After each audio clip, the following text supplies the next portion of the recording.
Alrighty, just a quick video to introduce and clarify the concepts of dilations and scale factor when it comes to geometric shapes, especially in the 2D plane. The first thing I want to do is talk about this word dilation. Where you've probably heard dilation before is eyeballs, specifically the pupil in your eye. If you've ever tried this, and please do try this at home, stand in a really dark room, say go into your bathroom or something, and turn all the lights off, shut all the blinds, and have it really dark, and make sure you're standing in front of the mirror, and then stay in there for maybe 10-20 seconds.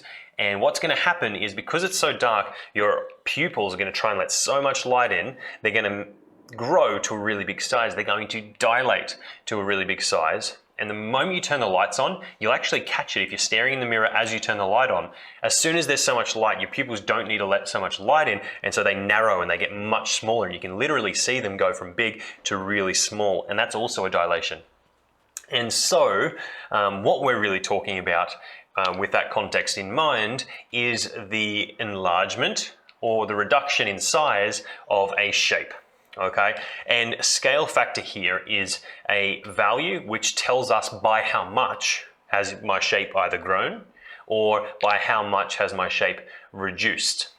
Okay, I'm going to show you how to figure them out today, I suppose. It's not going to be a really calculating one, it's going to be more mental, just thinking about it. So over here, we'll work with enlargement first. I have two rectangles.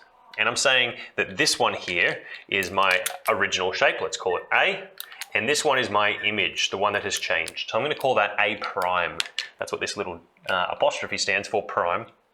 And so I'm saying that the original shape was this, and it turned into this, and it has been enlarged. As you can see, it's just much bigger. By how much? Well, in order to figure out by how much, we need to take one of the sides and divide it by its corresponding side in the other shape. So let's say, because these are rectangles, this 8 is also this 8, and this 4 is also this 4. And you can see that the top and bottom of this shape is 4 units long. This is 8. So the growth, it's been doubled. And again, like I said, I'm not going to show you the calculations, but this is just the concept.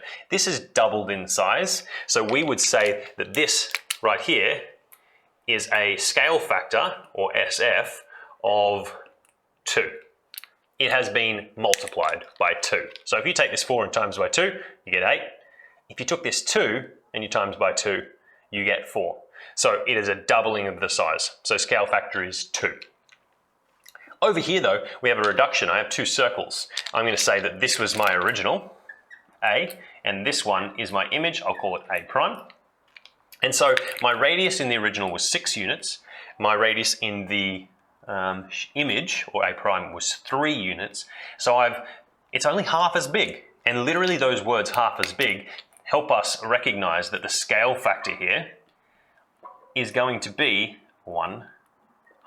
It is literally half as big. If you halve 6, you get 3. And if I had more dimensions, say for example, let me draw a diameter in here. If the radius is 6, this diameter must be 12. And if this radius is 3, its diameter must be 6. And you can see, even with a different dimension, 12 to 6 has been halved, cut in half. Okay, so what you're going to find, and this is the final thing, if you've got an enlargement going on, the scale factor will be bigger than 1. It could be massive, it could be 1,000,000. Okay, this one's 1,000,000 times as big as this one. And you see that often on maps, for example. A massive scale factor of like 1 to 500 or 1 to 1,000,000. In this case, it's only 2. But if it's bigger than 1, it's going to be an enlargement.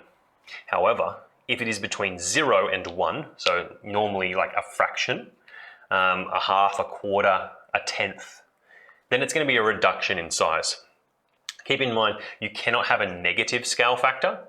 Of course, we can have reduction, but to represent a reduction, we use a fraction or a value between 0 and 1, not a negative number.